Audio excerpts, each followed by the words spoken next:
Welcome to online science वाला। दोस्तों आज लेकर आ चुके हैं बिहार पुलिस के लिए साइंस का पोर्शन फिजिक्स केमिस्ट्री बायोलॉजी। दोस्तों हम लोग करने वाले हैं भारतीय भवन का क्लास 9 10th का साइंस का हर एक वो पोर्शन, क्योंकि दोस्तों बिहार पुलिस में की बार 10th लेवल का आने वाला है। टोटल दोस्तों अगर सीईआरटी के दोस्तों हर एक सवाल कर लेते ऑब्जेक्टिव तो पूरा दोस्तों साइंस फंसने वाला है इसी क्वेश्चन से, इसी वीडियो से दोस्तों लगातार मिलेगा दोस्तों फिजिक्स केमिस्ट्री बायोलॉजी का।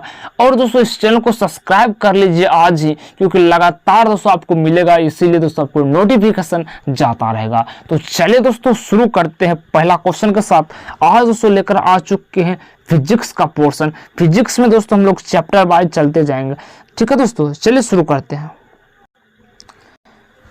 पहला सवाल कहता है समतल दर्पण द्वारा बना प्रतिबिंब। दोस्तों समतल दर्पण द्वारा बना प्रतिबिंब काल्पनिक होता है। क्या दोस्तों होता है? काल्पनिक होता है। सभी दोस्तों 9 10th का हर एक क्वेश्चन होगा। परावर्तन का कोण होता है, परावर्तन का कोण होता है आपतित किरण और दर्पण की सतह पर खींचे गए अभिलंब के जो बीच का कोण परावर्तन कोण होता है।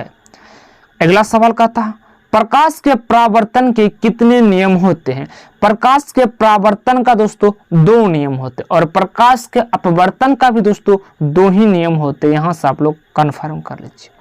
निम्नलिखित में से किस दर्पण द्वारा किसी वस्तु का वास्तविक प्रतिबिंब मिल सकता है? तो दोस्तों अवतल दर्पण द्वारा, अवतल दर्पण द्वारा मिल सकता है किसी भी दर्पण का वास्तविक। अगला सवाल देखते हैं। 5 नंबर सवाल कहता है निम्नलिखित में किस दर्पण द्वारा किसी वस्तु का आभासी प्रतिबिंब प्राप्त किया जा सकता है? दोस्तों आभासी प्रतिबिंब किसी भी दर्पण का केवल समतल दर्पण द्वारा, केवल अवतल दर्पण द्वारा, केवल उत्तल दर्पण, यानी कि दोस्तों इन तीनों के द्वारा हम प्राप्त कर सकते आभासी प्रतिबिंब। दोस्तों वीडियो को 2-4 बार आपको देख लीजिएगा, एग्जाम देने से पहले आपको पूरा साइंस में फंसने वाला यहीं से, ठीक है। वस्तु से छोटा और आभासी प्रतिबिंब में से किस दर्पण प्राप्त करता है? छोटा और आभासी। तो दोस्तों ये उत्तल दर्पण द्वारा, क्या दोस्तों? उत्तल दर्पण द्वारा आभासी और छोटा देखने को मिलेगा। निम्नलिखित में 7 नंबर देखिएगा, निम्नलिखित में किसके द्वारा बिंदु स्रोत से समांतर किरण पुंज मिल सकता है? समांतर किरण पुंज मिल सकता है अवतल दर्पण से। किससे दोस्तों? अवतल दर्पण से। 8 नंबर सवाल देखिएगा, कहां पर स्थित होने से वस्तु का प्रतिबिंब अवतल दर्पण के फोकस पर बनता है? अवतल दर्पण के फोकस पर बने कहां पर दोस्तों स्थित होगा वस्तु, बताइएगा। तो 8 का आंसर अनंत पर। कहां दोस्तों? अनंत पर। 9 नंबर, अवतल दर्पण की फोकस दूरी उसकी वक्रता त्रिज्या की होगी। दोस्तों उसकी वक्रता जो त्रिज्या का हो जाती है आधी। क्या हो जाती? आधी। 10 नंबर सवाल कहते हैं एक अवतल दर्पण में वस्तु की स्थिति फोकस और ध्रुव के बीच हो तो प्राप्त प्रतिबिंब क्या होगा? बताएगा दोस्तों। 10 का यहाँ पर ऑप्शन है, आप लोग फटाफट आंसर दीजिएगा। बताएगा दोस्तों 10 का आंसर क्या होगा?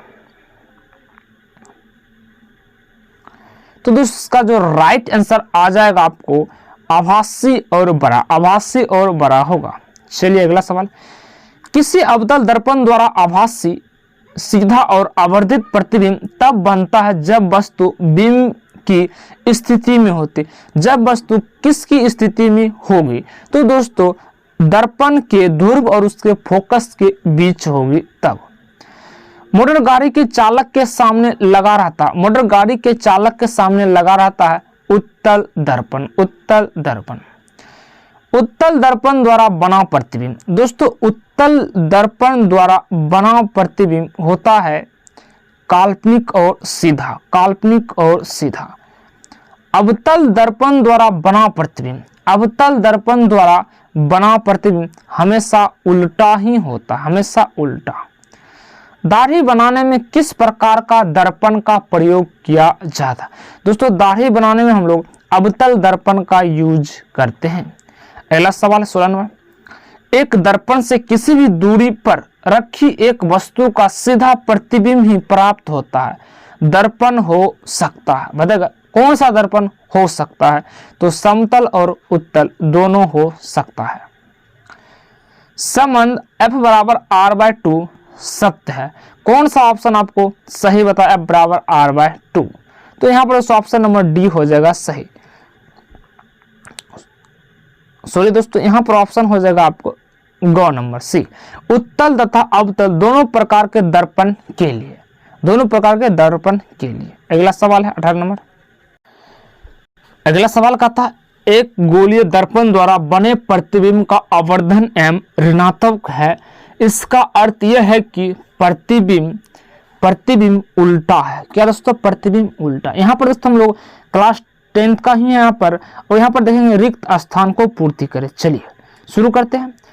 प्रकाश किस में डैश में चल सकता है, तो दोस्तों प्रकाश सरल रेखा में चल सकता है। क्या दोस्तों, सरल रेखा में। यहाँ पर दोस्तों हम बोलते जाएंगे, आप लोग लिख लीजिएगा, ठीक है।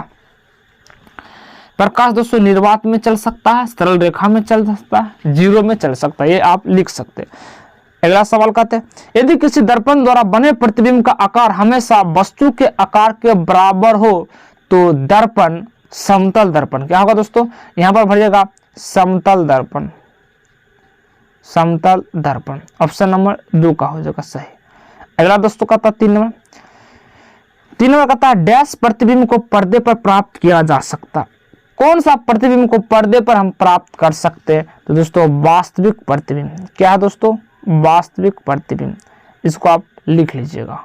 अगला सवाल 4 नंबर, किसी दर्पण में आपतन कोण हमेशा किस कोण के बराबर। दोस्तों किसी दर्पण में आपतन कोण परावर्तन कोण के बराबर होता है, ठीक है दोस्तों। यहाँ पर दोस्तों क्या है, कोई दोस्तों एक दर्पण है, यहाँ से बीचों बीच अभिलंब है, ये दोस्तों क्या होता है, एक होता आपतन कोण और यह होता है दोस्तों परावर्तन कोण, और दोनों का दोस्तों जो मान होता है यहाँ का बराबर होता है 0 to 0 30 to 30 डिग्री, ठीक है।